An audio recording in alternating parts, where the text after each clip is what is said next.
old Duke of York, he had 10,000 men. Everybody! He marched them up to the top of the hill and he marched them down again. Even Garstein. When they were up, they were up. And when they were down, they were down. And when they were only halfway up, they were neither up nor down. Hey everyone, Piper here, back again for the first journey. There's a lot to get through this episode, so let's try and do it in some kind of order, I guess. I did have an interesting decision to make. I'll see if the job is still available. Yeah, the Ipswich job is available. I was tempted, I'll be honest. There's a bit of a, narrative to the story here. You know, they were my first competitive loss, 4-0.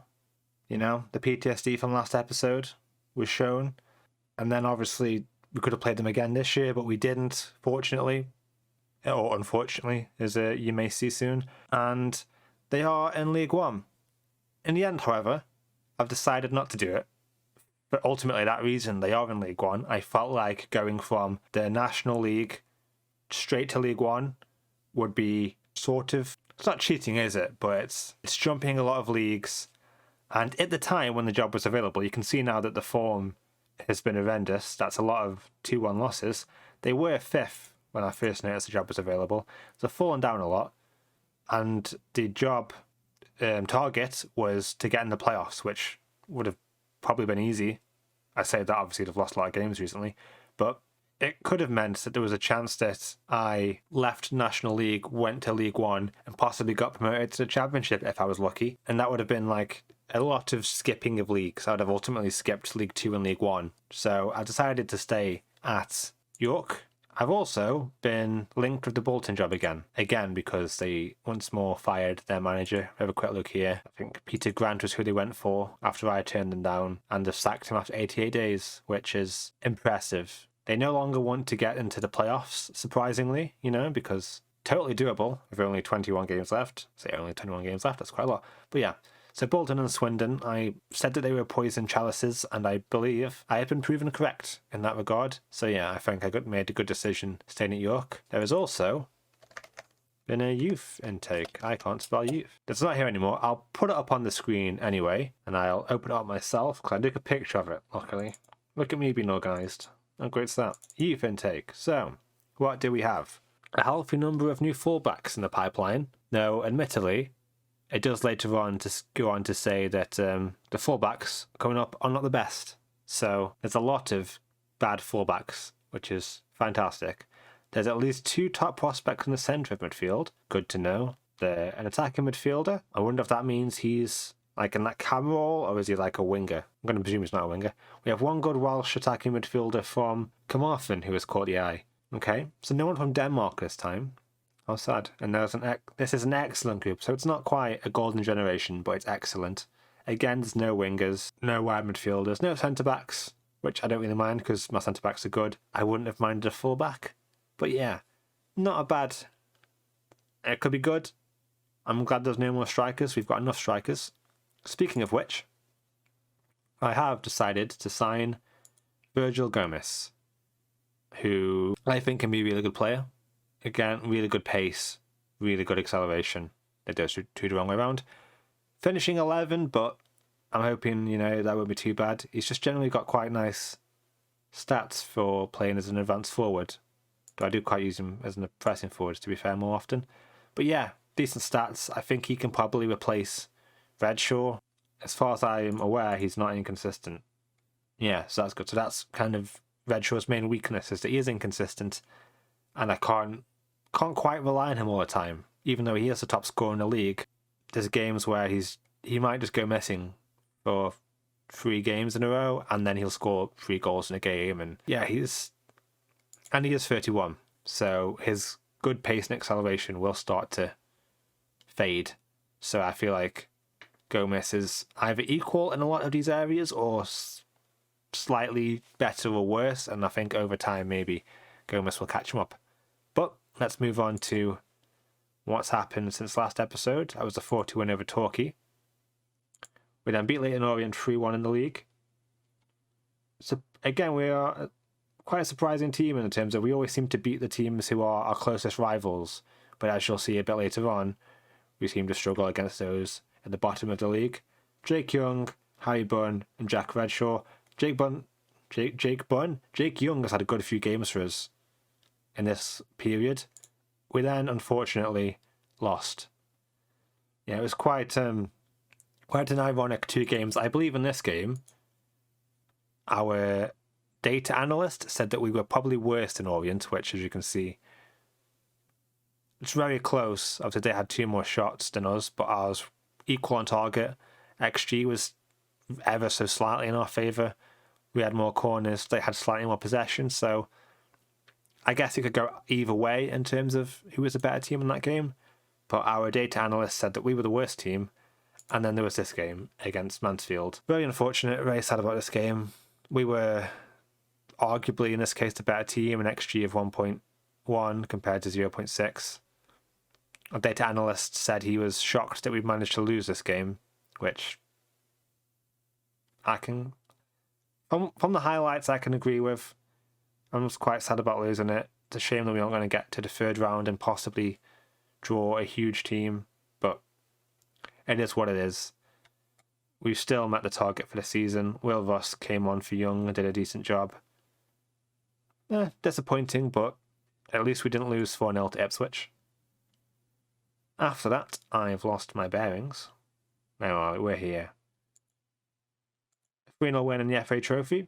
I think last year I didn't care about the FA Trophy, but this year I think I might care about it. Because firstly, without the FA Cup, we've got no more competitions going on. And also, this is my last chance to win it. And I feel like it would be quite interesting, to try to go through the whole of the English league system and maybe try and win every trophy possible. That's an idea that I'm having currently. The bad news for this game, Teddy Davis was injured. I think he's nearly 4 to 8 days, twisted his ankle. The curse of ankles is kept on from last year. It's gone again. Jake Young with 2 goals, Galliani with a goal. We were by far the better team than Boreham Wood in that game. And then our patchy form is, ironically, I think similar to last season. I think this is the same point as last season where our form started to get a bit patchy. We got knocked out of the FA Cup and then we started to have a bad time in December. So maybe there's something about December that just doesn't sit well with York. We've still managed to remain undefeated in the league, but this game was, as you can see, a bit chaotic. Kinsella got sent off, and then it went to 1-1, so I was desperately trying to hold on to this game, and then I guess fortunately, Josh Payne picked up a 2nd yellow card. So yeah, we've only had 1 red card this season, so we've done well to make it to December and only have 1. Let's look at the stats quickly. Yeah, as you can see, not an exciting game either, this one.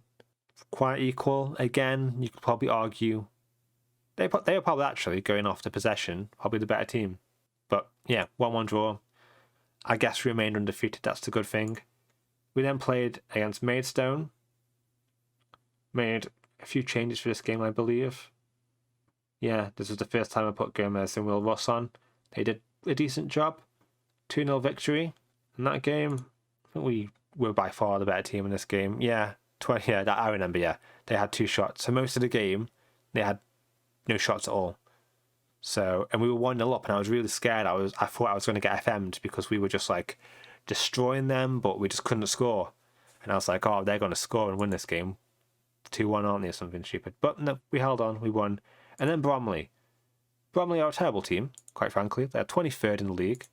And we managed to draw against them. So, very disappointing. Let's have a look at more in-depth stats, see. Again, similar to the Maidstone game. 2 shots to 1, they scored it. So I guess in this game, I got FM'd. Jake Young with a offside goal. I think it was offside. I've not had any BS offside decisions this year, so I guess that's a silver lining. We did a lot of fouls, though, didn't we? Damn. We're a very aggressive team. But yeah, 15 shots, 4 on target. That's terrible. 15 shots, 4 on target. Yeah, this is what I mean. Sometimes Jack Redshaw can be very inconsistent, and I believe he's playing 6.5. So, disappointing to get 1-1 draw. The good news is we're still undefeated. Maidenhead, I believe, are bottom of the league, so if this follows a pattern, we are probably going to lose this game or draw it. Yeah, we've had so we've played Maidstone, Bromley, and Maidenhead in the last few games. Boreham Wood was in the FA Trophy.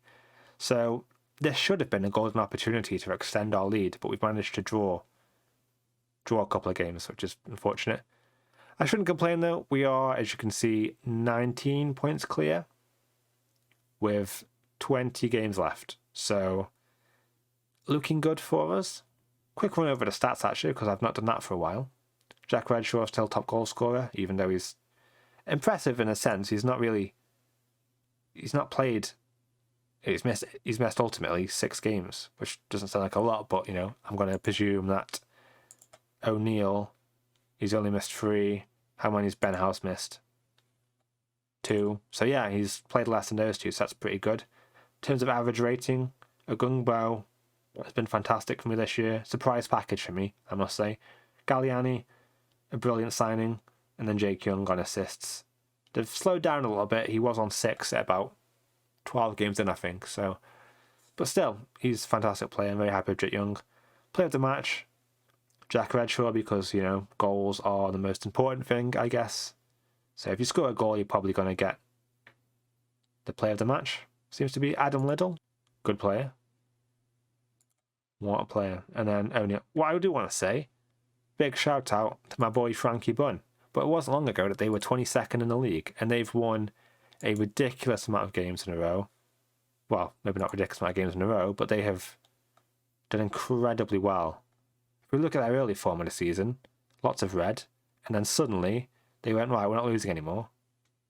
And they've lost one game since the 18th of the 9th. Oh, this is... What are the months? I forgot what the months are, but they've lost one game in 3 months. That's impressive. And they're still in the FA Cup, so I'm jealous. Who are they playing? They're in the FA Cup for now. They won't be come January the 2nd. Probably, who knows? But yeah, I think we're fully caught up now. Let's get into the game. So this is a team that I've gone for. Maybe I'm falling into a bit of a trap here in the sense of I've tried to give some players a kind of break. I'm presuming because they're bottom of the league, they're not very good. So if we lose this game, it's kind of entirely on me. I'm still playing a very strong team. Bunn, Galliani, McGee, some of the best players on my team. Ngala is back from injury and he always plays well. He's like that player who's always getting like a 7.2 or whatever. So he's a great player. I've looked at Afire and I've looked at his stats again, and I kind of feel like I should be playing him a lot more. Like 15, 13 for marking and tackling. He's pacey, good jumping. Kind of makes up for his lack of heading, I guess. His positioning isn't great, but hopefully over time he'll get better. But I feel like I should have been playing him more throughout the season, so I want to try and give him a couple of games. My right back situation, same as last year, has been kind of... Both of them have been playing kind of terribly, so yeah, nothing I can do there really, I guess. Maybe it's my system, I don't know. But I'm going to give Hughes, I'm just kind of switching him around a lot if I'm honest. Cole's coming at left back because Cancella is still suspended for this game. And ultimately, and again, because of the lack of goals from Redshaw, I've decided to give Gomez and Ross a game. Also because we've had the game on Boxing Day. This game is 2 days later. We've played a lot of games in a very short period of time, so I'm hoping I can start to kind of rest a couple of players and hopefully avoid any major injury crisis. A Liverpool Stadium again. That is something that I want to check, actually. I do want to see how our stadium kind of capacity and attendance compares to the rest of the league. Last year, we got like 6,000 more fans than anyone else in the league. Fantastic goal there. This is brilliant. Gomez and Ross combining, I love it. Making up for, I guess, the Redshaw and Jake Young mini... It's not a goal drought because Jake Young's scoring, but Redshaw has not scored for a couple of games now. Jake Young was actually unhappy with the signing of Gomez. He felt like he was replacing him, which just isn't true. If anything, Gomez is going to replace Redshaw. Oh, that would have been a beautiful goal. Again, the Russ-Gomez connection. I'm liking it. Cole. I do have a lot of creative left-backs. That is unfortunate. He's barely offside. It's a shame because he was on so much space he didn't need to stand that yard forward. See, that's what I like Ross, because he does that. Redshaw doesn't. Redshaw doesn't run back to get the ball, he just stands and watches it, whereas Ross does come back to get it. Admittedly, the ball he played was terrible, but I like his work ethic. I don't know what that was, Gomez. Please never do that again. Who does that? Why would you make that decision? You're on the edge of your opponent's box and you play a really long pass backwards. And never mind, it's made up for it. As you can see, I needed to give him a number. So, nice. But yeah, what a goal. Let's have a look at that again. See, this is what I would much prefer to do, Gomez. When you get in this position, shoot. Or make a nice pass. Don't smash it back to our own half. That's like you've pressed the wrong button on FIFA. It's gone the wrong way. As you can see, Callum Jones, even though he does have an incredible amount of stamina, he can typically play just constantly. This time, he's not quite got ready in time. Or recovered in time, should I say. He's not got ready in time, makes it sound like he didn't wake up in the morning and get dressed in time, did he? Galliani on the right. We're dominating him.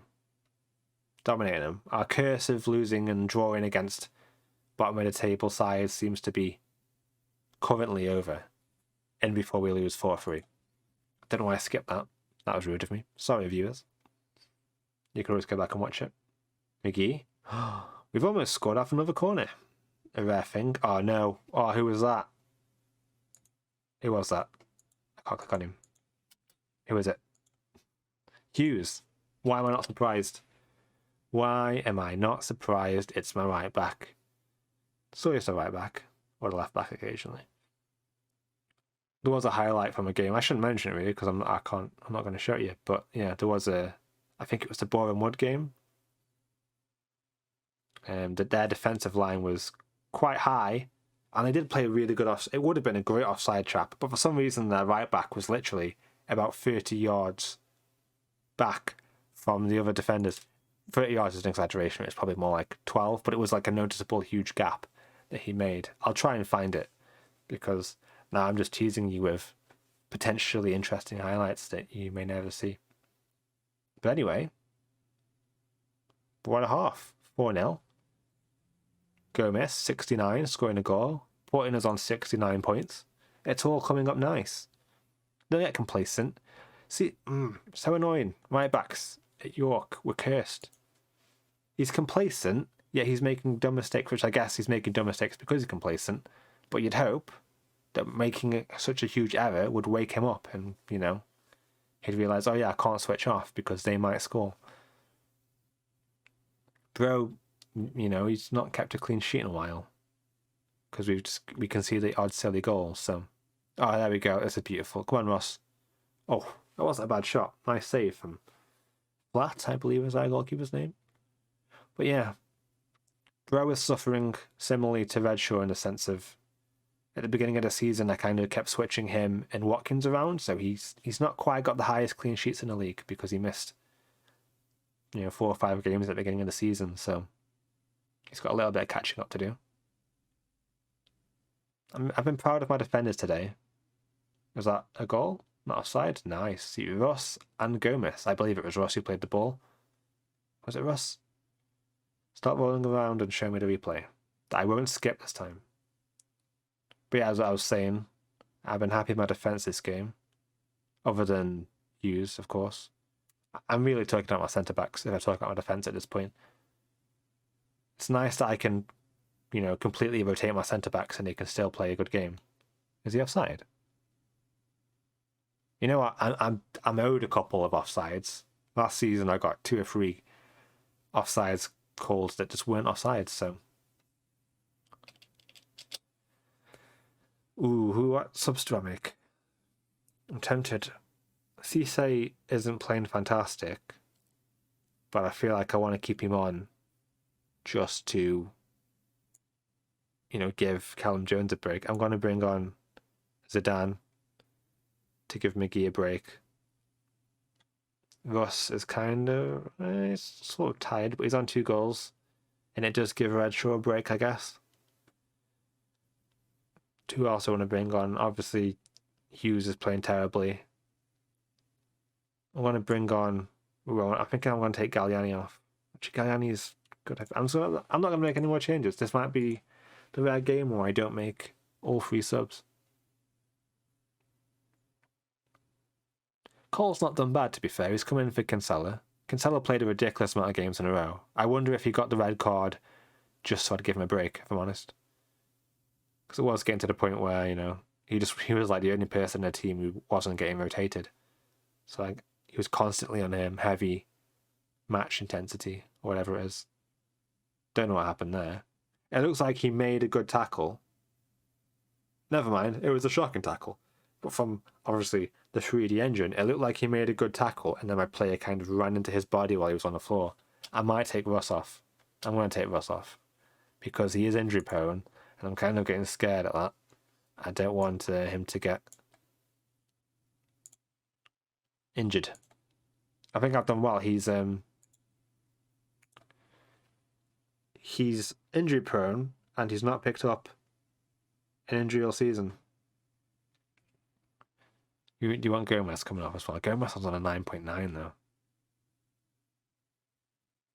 I would give Matty Brown a game, and I want to keep Matty Brown from being a little crybaby again, because that's just annoying to deal with. Can he actually play his 10? Really? I'd have presumed he'd have been in like silver ratings, not even a star for up front.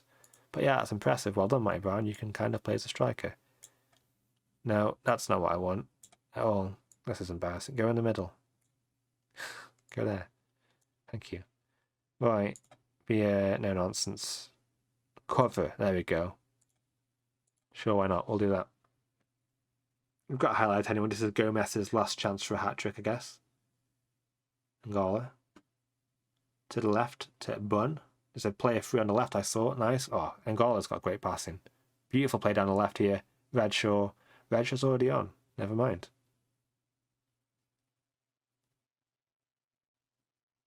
I'm very confused. I'm guessing Gomez was still on the pitch at this point. Was that Gomez? Yeah, it was. Okay. Well, congratulations on Redshaw extending his lead as possibly the top goal scorer. I think he should have left it for Gomez, though. Let him get his hat-trick. No need to be cruel as to 6-0 against Maidstone. Was not expecting that. Very happy with that performance. I notice people are starting to get complacent. I think it's something about December and complacency at York. We just can't do it. We just seem to fade away. But yeah, that puts us 20 points clear. Solihull lost against Barnet. I think they've got a game in hand, so we could be 17 points clear. Which I swear we were 19 points clear before this game. And no, never mind. Maths is not my strong point, I guess. So yeah.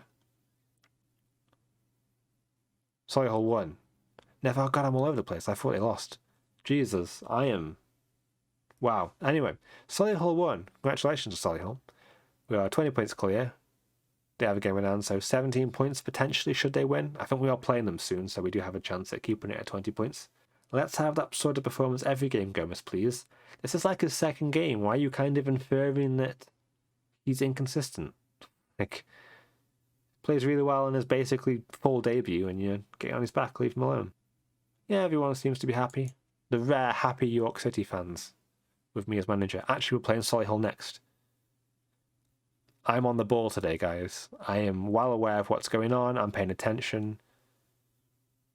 The main talking point was Hartlepool's unbeaten run, reaching 10 games following a 4-1 win against Wealdstone. Not the 6-0 win. The 4-1 win. I understand that Wealdstone are slightly above Maidenhead, but I feel like 6-0 is kind of special. Let's have a look. York are delighted with me. Oh yeah, because I turned down Bolton. That's good to know. 6 are the best, and Gomez is playing well. That was pretty good. He actually got a 10 rating in the end. Well done, Gomez. 2 assists and 2 goals. I think him and Ross up front are going to be a good combination. I'm liking it. It makes me feel good for next season. Don't need to look at that. I want to look at the schedule. So yeah, Solihull Moors. I probably won't come back for that. I'm expecting to beat Chippenham, which is obviously famous last words. You know what? Hartlepool. Maybe. I played them early on in the season, but they're a different team now. Obviously, when I played them earlier on in the season, I think it was a 4-2 victory. Yeah, 4-2 victory. And they're a completely different team.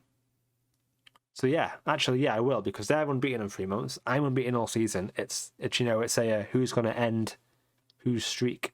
And then after, that's probably the most exciting game for a little while. And then after that, we'll probably start to do the FA Trophy round. The FA Trophy Cup games. What is it, the 4th round? So maybe we'll start coming in for the quarterfinals and stuff. But yeah, I'll say thank you for watching, have a nice day now. But there might be a highlight if I can find it. So maybe have a good day regardless. I'm all over the place. Thank you for watching. Right, I think I found the goal. Don't say I don't do nice things for you. I kind of had to. I kind of bigged it up a lot. And so this is the goal, as you can see. So as that ball's played through, let's watch it again.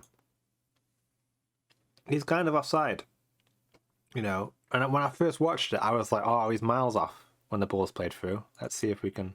So the ball's played through here, as you can see. He would be offside. However, fortunately for us, look at this boy. Ogie. What are you doing? The hilarious thing about this, so I watched this goal, I laughed about it. I was like, oh, that guy's had a nightmare, that guy has. I bet his positioning is terrible. That's what I thought. I thought, oh, he's got terrible positioning. 13 positioning. He should know better than that, if I'm honest. But yeah, he's a fullback, and ultimately, fullbacks at this level, or maybe in FM21, don't seem to understand how to stand as a defender, quite frankly. But yeah, I'm not sure if that was worth it in the end.